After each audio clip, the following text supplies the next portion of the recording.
Hello everyone, Hari Om. Welcome to Gnan Ganga Online Education. So friends, today we are doing vocabulary. Vocabulary નો આપણે second question કરીશું. શું છે કે complete the paragraph using the words from the bracket with the help of your partner. અહીંયા તમારે તમારી જાતે જ પેરેગ્રાફ જે છે એ કમ્પ્લીટ કરવાનો છે. અહીંયા તમને કાઉન્ટ્સ આપેલા છે અને નીચે બ્લેન્ક્સ આપેલી છે. The world blank site of Fatehpur Sikri is located about 39 km from Agra in UP. The world blank site તો ન્યા આન્સર શું લખીશું? World heritage site.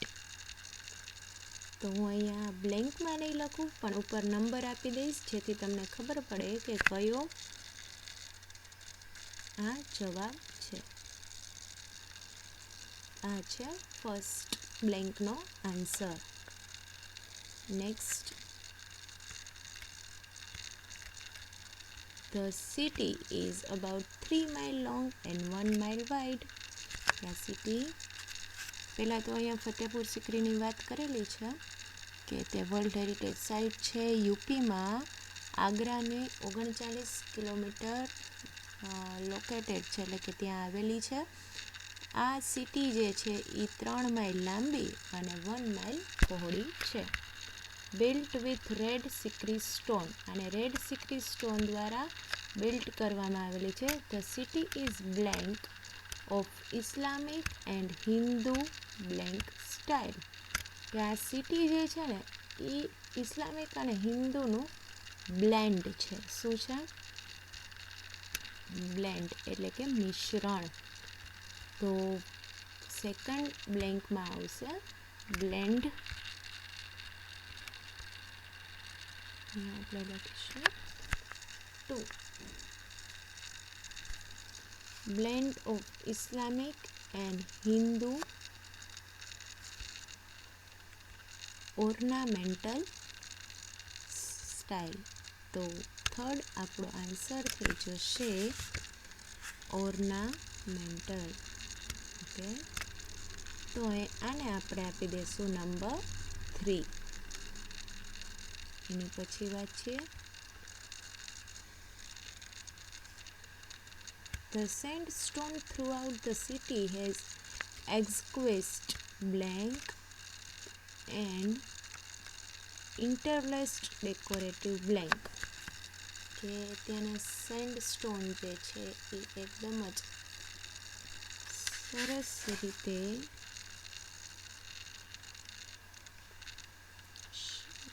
આર્કિટેક્ચર કરવામાં આવેલા છે અને ડેકોરેટિવ ડિઝાઇન છે. તો ફર્સ્ટમાં આવશે આર્કિટેક્ચરલ, એટલે કે એ આપણી ફોર્થ બ્લેન્ક થઈ જશે. અને ફિફ્થમાં આવશે ડેકોરેટિવ ડિઝાઇન. તો એ આપણું થઈ જશે નંબર 5. એના પછી જોઈએ The planning and blank of the world city took 15 years. આનું પ્લાનિંગ અને એને બનાવવામાં 15 વર્ષ લાગી ગયા. એટલે કે કન્સ્ટ્રક્ટ કરવામાં 15 વર્ષ લાગી ગયા. કન્સ્ટ્રક્શન. તો એ આપણે એના પછીની બ્લેન્કનો જવાબ થશે, એટલે કે નંબર 6. એના પછી બ્લેન્ક વાંચીએ. It is and blank place to visit. કે હા, મુલાકાત બહુ સરસ સ્થળ છે જેના માટે આપણે એને કહીશું એન્ચેન્ટિંગ, એટલે કે નયનરમ્ય, ભવ્ય. તો અહીંયા આપણે નંબર 7 આપી દઈશું. એક બ્રેકેટમાં શબ્દ વધારાનો આપેલો હતો ફક્ત કન્ફ્યુઝ કરવા માટે, પણ એ ક્યાંય આવશે નહીં. ઓકે, નેક્સ્ટ ક્વેશ્ચન કરીશું ફ્રેન્ડ્સ. વોકેબ્યુલરીનો third question. Put a tick mark against the word which is nearly opposite in meaning. Tick mark મૂકવાનો છે કે જે ઓપોઝિટ હોય, બરાબર, વર્ડનું ઓપોઝિટનું. જેમ કે ફર્સ્ટ છે ઇમેન્સ. ઇમેન્સ એટલે ઘણું બધું. તો અહીંયા ઇમેન્સનું ઓપોઝિટ વર્ડ કયો થાય છે? Little, lots of, plenty of કે મચ?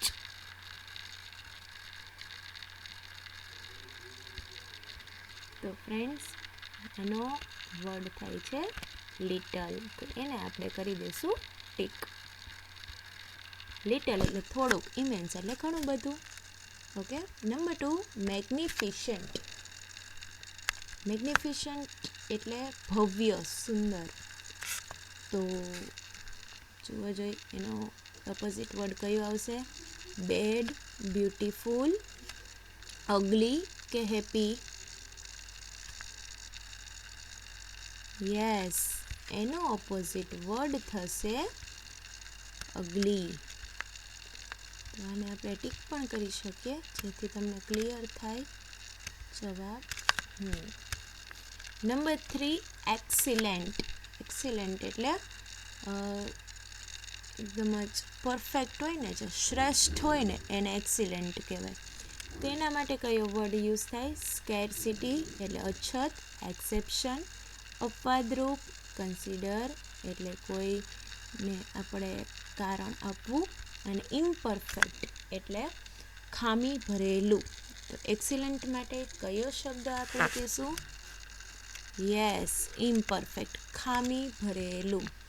તો એ આપણો થઈ જશે જવાબ. એને કરી દઈએ ટીક. Number 4, preserve. પ્રિઝર્વ એટલે રાખવું, રક્ષણ આપવું. પ્રિવેન્ટ, ડેસ્ટ્રોય, અપકીપ ઓર બહુ સહેલું છે, મારે આમાં મિનિંગ આપવાની પણ જરૂર નથી.